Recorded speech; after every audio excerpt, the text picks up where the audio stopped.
Welcome to the Connor's Corner segment of Ask the Lawyer. Right now, I'm very pleased to have a legitimate Hall of Fame baseball player, Orlando Cepeda. How are you doing today, sir? I'm doing great. Some of the younger listeners may not remember you, but you came up in what year, 1958? Yeah, 1958, San Francisco Giants.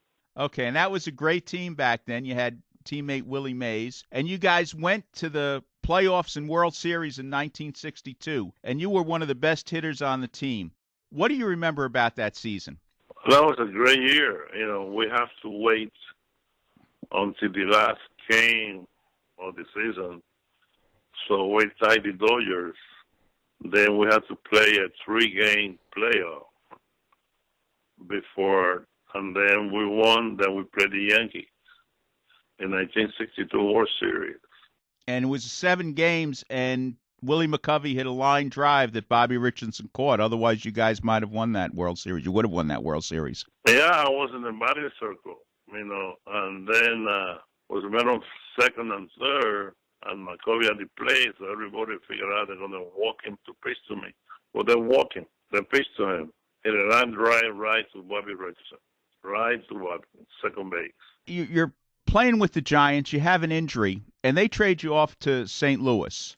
How did you feel when you were traded? It was sad, because I grew up in the Giant organization. I played from 1955 to 66.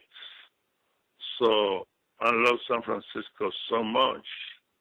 And like I said before, I grew up with that team. So when they trade me, it's very hard, yeah. But after a couple of days, forget the Giants. I'm with the Cardinals, so I work out perfect because the St. Louis Cardinals was a great organization. And if I remember correctly, you won Comeback Player of the Year that year playing for St. Louis. In 66, yes. Now, you got a chance to play in the World Series with the Cardinals. What was it like finally being on a World Series champion? Great team, great teammate. I was the MVP that year, unanimous. For the Cardinals, Tim McCarver, Buck Gibson, Lou Brock, Kurt Flood, Julian Javier, Roger Maris, Mike Shannon, Buck Gibson.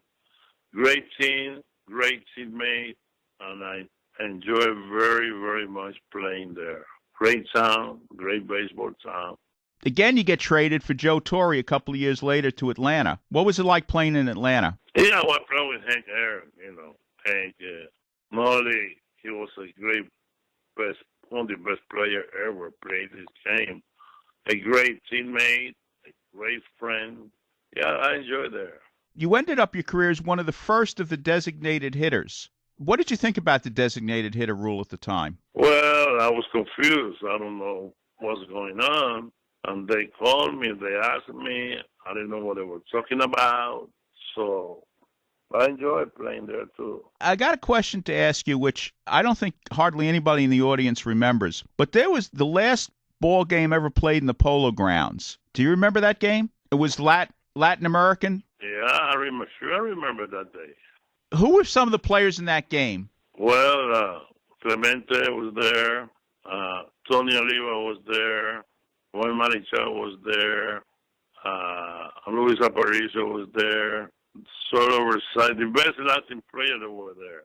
The best Latin players in that era playing that game. Now, this was a postseason game after the World Series. How much did you get paid to play in that game? Do you remember? Like $300. $300. Right. How much money were you making back then, let's say in the 60s, as the best first baseman in the National League? How much money were you making back then? $50,000. Not quite the money they're making today. No, you can't even compare that. Now a bad boy made that kind of money.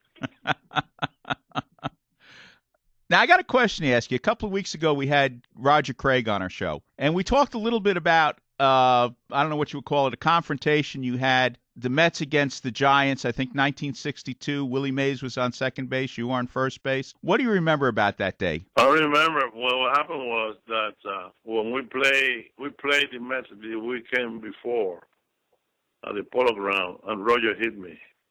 So then when they came to San Francisco, he hit me again. Roger.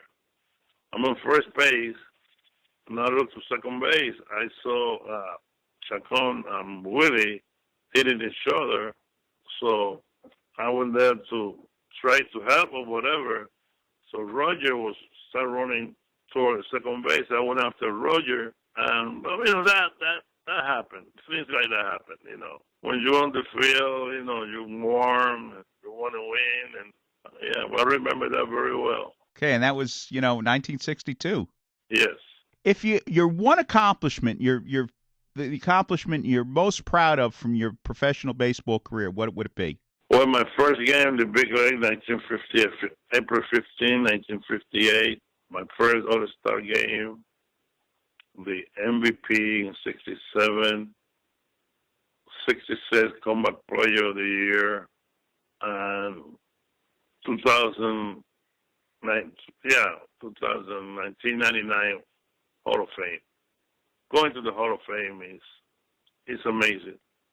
Still today, sometimes I don't believe it, that I am in the Hall of Fame. A lot of people may not remember, but back in the mid-'60s, batting averages, home runs were way down from other parts of baseball history. Like sometimes, somebody looks at your stats and they say, it's okay. But for somebody, in the 60s to have the batting production you had, you were one of the best offensive players in baseball. And the ballpark, they were big. The ones, playing at Candlestick Park. Then I went to St. Louis, that soft-hitting ballpark, and I remember, we, when I came up, they have 8 teams in the National League, and 9 teams and 8 teams in the American League. That was different. Yeah. But I hit some tough-hitting ballpark. San Francisco, the wind blowing in all the time. What would you say is the biggest difference between today's baseball and the baseball as it was played in the 60s and to the 70s? I believe it should be more talent. Like I said before, it's only 18. Now they got 10 or 12 teams, I don't know, right now. Before, I remember that we had some great players in the in the minor league. Every team had some great ball players in the minor league. And it used to be hard to make the big league, Now, when you hit 210, you have a chance to make the team in spring training. And the reason I play in 58, because Bill White went to the Army and there was nobody. Because I hit 393 my first year in the minor league. I led the league in 56. I led the league in everything my second year. I hit 310 in AAA. Still, they don't think I'm going to make the big league. Now you have a chance to. Don't get me wrong. Today they got some great players, but we have some great players too. Who was the toughest pitcher for you that you ever faced? Well, I faced quite a few. I faced Juan Marichal, Bob Gibson, Sandy Koufax, Ferguson Jenkins, Nolan Ryan, Tom Seaver. Yeah, I faced some tough pitchers. You played with Willie Mays, Hank Aaron, the great players on the Cardinals. What were some of the memories you have, let's say, of Willie Mays? Do you have a Willie Mays story? Well, Willie, Willie was the best player I ever seen in my life. Hank Aaron is right there with Willie. And people don't talk about Frank Robinson. You know what I mean? Yeah. People don't talk about Frank Robinson. Frank Robinson was as good as anybody. Frank Robinson was a guy who can steal bases, who can go from first to third, was a clutch hitter. He played hard every game. They got some Ernie Banks. They got some great players.